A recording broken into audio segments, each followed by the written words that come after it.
अस्सलाम वालेकुम। मती उल्लाह जान MJ TV। पाकिस्तान और भारत के बीच जारी जंग एक नए मरहले में दाखिल हो चुकी है। भारत के तैयारों को धूल चटाने के बाद अब भारतीय एयरफोर्स बराह रास्त खुद पाकिस्तान में एयरफोर्स का सामना करने से कतरा रही है और बज़ाहिर भारतीय हुकूमत ने यह फ़ैसला किया है कि भारत के महंगे जहाज़ों को बचाना है, भारत के पायलटों को बचाना है, भारत के सिपाहियों को बचाना है। इसलिए भारतीय एयरफोर्स को अब मज़ीद हमलों के लिए इस्तेमाल नहीं करना। अब उन्होंने सस्ते किस्म के ड्रोन्स जो हैं बारूदी मवाद के साथ पाकिस्तान में भेजना शुरू कर दिए हैं। अभी तक के आने वाली इत्तलात के मुताबिक पाकिस्तान के 1 दर्जन से ज़ायद शहरों में भारत की तरफ से भेजे गए ड्रोन और उनके हमलों में पाकिस्तान के चंद शहरी शहीद हुए हैं और बेशतर ज़ख्मी भी हो रहे हैं। आखिर भारत चाहता क्या है? भारत की तरफ से ड्रोन हमलों की सूरत में क्या पैगाम दिया जा रहा है? लगता तो ये है कि भारत शर्मिंदा है। भारत को बैनुल-अक़वामी सतह पर जो हज़ीमत उठानी पड़ी है, अब भारत एक खसियानी बिल्ली की तरह खंबा नोच रहा है। और ये जो ड्रोन हमले हैं बज़ाहिर पाकिस्तान को शय दिला रहे हैं, इश्तियाल दिला रहे हैं, मगर हकीकत ये है कि पाकिस्तान ने भी अभी तक उन मिसाइल हमलों का बाकायदा जवाब नहीं दिया जिसमें पाकिस्तान के 38 से ज़ायद आम शहरी ख़वातीन और बच्चे शहीद हुए हैं। और भारत के 5 जहाज़ों को गिराने के बाद पाकिस्तान की हुकूमत और पाकिस्तान की वज़ीर आज़म की तरफ से कहा जा रहा है कि हम जवाब का हक़ महफूज रखते हैं, मगर जवाब का ये हक़ आखिर कब तक महफूज रखा जा सकता है? जब भारत ने पाकिस्तान की सरज़मीन पर मिसाइल हमले किए थे, वही वक्त था कि उसको फौरी तौर पे वैसे ही मिसाइल हमलों की शक्ल में जवाब दिया जाता। वो कौन सी कुव्वत थी जिसने पाकिस्तान को फौरी रद्द-ए-अमल देने से रोका? वो कौन से हालात थे जिसमें पाकिस्तान ने फौरी रद्द-ए-अमल नहीं दिया? ये वो सवाल है जिसका जवाब अभी भी आना है और हुकूमत पाकिस्तान की तरफ से भारतीय हमलों के जवाब के साथ साथ इस सवाल का भी जवाब आना है, क्योंकि जूं वक्त गुजर रहा है तो पाकिस्तान के लिए मुश्किल होता जाएगा कि वो भारत की सरजमीन पे बड़ा मिसाइल हमला करे या फ़िज़ाई हमला करे। पाकिस्तान पे दबाव बढ़ रहा है क्योंकि आलमी सतह पर और अक़वाम मुत्तहिदा में हर तरफ से ये कहा जा रहा है कि पाकिस्तान तहम्मुल का मुज़ाहरा करे। और भारत की तरफ से जारी सरकारी बयान में ये वाज़ेह कर दिया गया था कि पाकिस्तान में 9 अहदाफ पर जो हमले किए गए हैं, भारत ने अपने अहदाफ हासिल कर लिए हैं और बज़ाहिर अब मज़ीद बड़ा कोई हमला नहीं होगा। मगर जब बैनुल-अक़वामी मीडिया में भारत का मजाक उड़ाया गया, उसकी एयरफोर्स का मजाक उड़ाया गया और ख़ास तौर पे उन लाखों डॉलर बल्कि अरबों डॉलर के जहाज़ों को जो ख़रीदा गया था, उन जहाज़ों में एक बहुत कीमती जहाज़ राफ़ेल कंपनी के फाइटर जेट थे। जब उनके 3 राफ़ेल फाइटर जेट गिराने का पाकिस्तानी हुकूमत की तरफ से दावा किया गया और फ्रांसीसी हुक्काम की तरफ से कम एक की तस्दीक और दूसरे 2 के हवाले से तहकीकात का इंकशाफ किया गया, तो भारत के लिए पूरी दुनिया में एक शर्मिंदगी का बायस बना ये तमाम मामला। अब जो ड्रोन हमले हो रहे हैं पूरे पाकिस्तान के अंदर मुख्तलिफ जगहों पे भारतीय ड्रोन जाकर गिर रहे हैं, फट रहे हैं। सवाल ये पैदा होता है कि क्या ड्रोन हमलों को रोका जा सकता है और क्या पाकिस्तान के जो दिफाई निज़ाम है, क्या उसको भारत के इन ड्रोन्स को सरहदों पे नहीं रोकना और तबाह करना चाहिए? और फिर सवाल ये भी पैदा होता है कि अगर पाकिस्तान इन ड्रोन हमलों का जवाब अपनी तरफ से भेजे गए ड्रोन्स के ज़रिए देता है, तो फिर उसके अहदाफ क्या होंगे? पाकिस्तान किस बुनियाद पे मुख्तलिफ आबादियों में, शहरों में, शहरी आबादियों में ड्रोन हमले कर सकता है? और फिर क्या अगर पाकिस्तान ने शहरी आबादी पर हमला नहीं करना और भारत के अस्करी अहदाफ को ही निशाना बनाना है, तो फिर क्या पाकिस्तान ड्रोन हमलों के ज़रिए अस्करी अहदाफ को निशाना बना सकता है? پاکستان کے اندر جو بھارت نے حملے کیے ہیں وہ بظاہر تو شہری آبادی کے قریب ہیں، مگر کچھ حساس علاقوں میں بھی ڈرونز کو بھیجا گیا اور بارودی مواد وہاں پہ بھیجا گیا۔ بظاہر یہ ایک پیغام ہے پاکستان کی حکومت کو کہ اگر کسی قسم کا کوئی بڑا جوابی حملہ کیا تو پھر بھارت کی طرف سے بھی تمام جو عسکری اور سویلین شہریوں کے اہداف ہیں وہ ان کے لیے ایک ٹارگٹ ہوں گے۔ بھارت کی طرف سے ان ڈرونز کے ذریعے پاکستان کو بظاہر یہ پیغام دیا جا رہا ہے کہ اگر پاکستان نے کسی قسم کے بڑے پیمانے پہ میزائل حملے یا فضائی حملے کے ذریعے کوئی بڑی کارروائی کی تو پھر بھارت کی طرف سے بھی کوئی محفوظ نہیں ہوگا۔ یہ تو بھارت کا پیغام ہے، مگر ہماری طرف سے کیا پیغام دیا جا رہا ہے؟ ہماری خاموشی کا کیا پیغام ہے؟ ہماری طرف سے باقاعدہ بھرپور رد عمل کب آئے گا؟ یہ وہ سوال ہے جس کا جواب پاکستان کے تمام شہری مانگ رہے ہیں، کیونکہ وزیر اعظم شہباز شریف نے تو یہاں تک اپنی تقریر میں انکشاف کیا تھا، بلکہ اس سے پہلے عسکری حکام نے بھی، کہ بھارت کے 10 طیارے گرائے جا سکتے تھے تو پھر 5 ہی کیوں گرائے گئے؟ یہ ایک سوال ہے۔ اس کا فیصلہ کس نے کیا کہ دشمن ملک کے حملہ آور 10 طیارے جو گرائے جا سکتے تھے وہ 10 کے 10 کیوں نہیں گرائے گئے؟ کیا اس کا فیصلہ پاکستان کے کسی پائلٹ نے کیا؟ کیا اس کا فیصلہ ایئر چیف نے کیا؟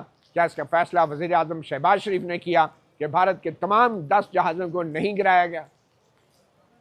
تو اب پاکستان کیسے جواب دے گا؟ پاکستان کے ڈیم پہ بھی حملے ہو چکے ہیں، حساس اداروں کے قریب بھی ڈرون حملے ہو چکے ہیں، شہری آبادیوں پہ بھی حملے ہو چکے ہیں، اور بھارت کی طرف سے بزدلانہ طریقے سے ایک چوہوں کا حملہ ہے جو ان کی فضائیہ ہے، بظاہر بھاگ گئی ہیں، ڈر گئی ہیں اور دور سے جا کے سستے قسم کے ڈرون بھیج رہے ہیں۔ اب یہ ڈرون ظاہری بات ہے اتنے مہنگے تو نہیں ہوتے جتنے رافیل کمپنی کے فائٹر جیٹ، اور شاید بھارت اب جو کہ پہلے بھرپور قسم کا میزائل حملہ کر چکا ہے اب اپنی زخموں کو چاٹ رہا ہے اور صرف دنیا کے سامنے اپنی خفت مٹانے کے لیے یہ ڈرونز کو پاکستان کے اندر بھیج رہا ہے۔ آنے والے چند دن بڑے اہم ہیں۔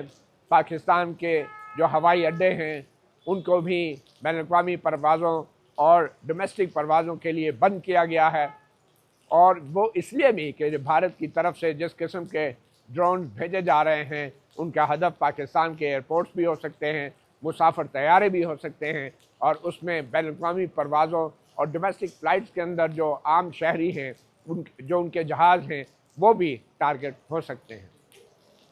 اگر آنے والے دنوں میں پاکستان نے فوری طور پہ کوئی رد عمل نہیں دیا تو کیا بھارت اپنے ڈرون بھیجنا بند کر دے گا؟ یہ ایک بہت ہی گمبھیر صورتحال ہے جس کے اندر پاکستان کو اب بھرپور انداز سے ان ڈرون حملوں کا بھی تدارک کرنا ہوگا۔ یہ جو ڈرون بھیجے جا رہے ہیں عسکری اعتبار سے اس کے مختلف مقاصد ہو سکتے ہیں۔ یہ ایک ٹیسٹ ڈرون بھی ہو سکتے ہیں، یہ ایک تجربہ بھی کیا جا سکتا ہے بھارت کی طرف سے، اور پھر ان سے بہتر ڈرون، ان سے بھاری ڈرون اور زیادہ خطرناک ڈرون کے ذریعے بھی ان روٹس کے اوپر نیا حملہ کیا جا سکتا ہے جو روٹس پہلے ہی ان سستے قسم کے ڈرونز کے ذریعے ویڈیو کے ذریعے ریکارڈ کیے جا چکے ہیں، اور یہ تمام کوآرڈینیٹس جو ہیں اب بھارت اپنے اگلے حملے کے لیے بھی استعمال کر سکتا ہے۔ پاکستان ایک ایٹمی طاقت ہے، اور ایک ایٹمی طاقت کو اپنی ریڈ لائنز بہت واضح کرنی چاہیے، کیونکہ اگر ایک ایٹمی طاقت اپنی ریڈ لائن واضح نہیں کرتی تو پھر ایک بہت بڑا بحران پیدا ہو سکتا ہے۔ پاکستان کی ساکھ خطرے میں ہے، اور پاکستان کو بطور ایک ایٹمی طاقت بھارت کی طرف سے کیے گئے حملوں کا جواب دینا بہت ضروری ہو گیا ہے۔ اور پاکستان جس کی افواج پچھلے کئی اشروں سے دہشت گردوں کے ساتھ مقابلے میں ایک تربیت یافتہ افواج کی شکل اختیار کر چکی ہیں، اب وقت ہے کہ وہ اپنی تربیت کا بھرپور مظاہرہ کریں اور طالبان اور چند دوسرے दहशत गर्दों का मुकाबला के अलावा अब भरपूर एक उस फौज का मुकाबला करें जो उनके सबसे बड़े दुश्मन की फ़ौज है, भारत की फ़ौज है। भारत ने ये जंग शुरू की थी और भारत ने ये जंग अभी भी ख़त्म नहीं की, बावजूद इसके कि उसको एक बड़ा सबक भी मिला है। भारत क्या ये ड्रोन हमले अभी भी जारी रखेगा? आज या कल में अगर ये ड्रोन हमले जारी रहते हैं तो पाकिस्तान मजबूर होगा कि ठोस कार्रवाई करने के लिए। हालात ख़राब होंगे और इस वक्त बैनुल-अक़वामी बरादरी जो तमाशा देख रही है और भारत को इन ड्रोन हमलों से नहीं रोक पा रही, फिर आलमी बरादरी के लिए अखलाकी तौर पे भी और कानूनी तौर पे भी मुश्किल होगा पाकिस्तान को अपना हक़ दफ़ा भरपूर अंदाज में इस्तेमाल करने से रोकने के लिए। तो ये थी पाकिस्तान और भारत की कशीदा सूरत हाल। मुख्तसरन आज सुप्रीम कोर्ट में एक और अहम डेवलपमेंट है। जजों की सीनियरिटी के मामले पे आज भी आइनी बेंच जो है उसने समाअत की है और आइनी बेंच की सरबराही मोहम्मद अली मज़हर जस्टिस कर रहे हैं। और आज एडवोकेट मुनीर मलिक ने अपने दलाइल में यह साबित करने की कोशिश की है कि सदर ममलकत ने जो जजेस का इस्लामाबाद हाई कोर्ट में तबादला किया है, तो आइन के आर्टिकल 200 के तहत जो एक मशावरत करनी होती है सुप्रीम कोर्ट ऑफ पाकिस्तान के चीफ जस्टिस से, दो हाई कोर्टों के चीफ जस्टिस से जहां से जजेस का तबादला होना होता है, और उस जज से जिसकी रजामंदी लेनी होती है, वो मशावरत का अमल बेमायनी था। वो मशावरत का अमल सिर्फ एक कागजी कार्रवाई थी और इस मशावरत के अमल में तबादला होने वाले जज को ये शुरू दिन से नहीं बताया गया कि आपको किन शराइत और किन मराहत और कौन सी सीनियरिटी के तहत जो है एक हाई कोर्ट से दूसरी हाई कोर्ट में ले जाया जाएगा। और यह तमाम शराइत जो हैं मुशावरत के अमल के दौरान डिस्कस होनी चाहिए थी। और एडवोकेट मुनीर मलिक ने यह भी कहा कि सीनियरिटी का जो असूल है उसके हवाले से चीफ जस्टिस याहिया अफरीदी ने मीडिया से भी बराह रास्त गुफ्तगू की है और चीफ जस्टिस याहिया अफरीदी की यह ज़ाती राय है कि जो जजेस तबादला होकर इस्लामाबाद हाई कोर्ट आए हैं, उनकी राय में उनको सीनियरिटी की लिस्ट में सबसे नीचे होना चाहिए था।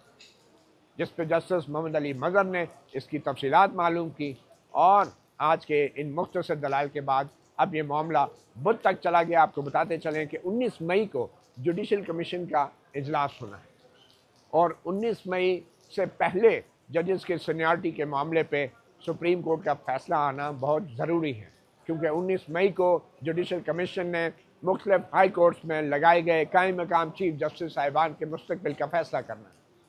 और 19 मई से पहले अगर जजेस के सीनियरिटी का मसला हल हो जाता है तो फिर इस्लामाबाद हाई कोर्ट के chief justice justice Sarfaraz Dogar, उनका मसला भी हल हो जाएगा और फिर यह तय हो जाएगा कि क्या तबादला होने वाले जजेस जो हैं वो क्या तबादला होने वाले जजेस सीनियरिटी में ऊपर आ सकते हैं या नहीं।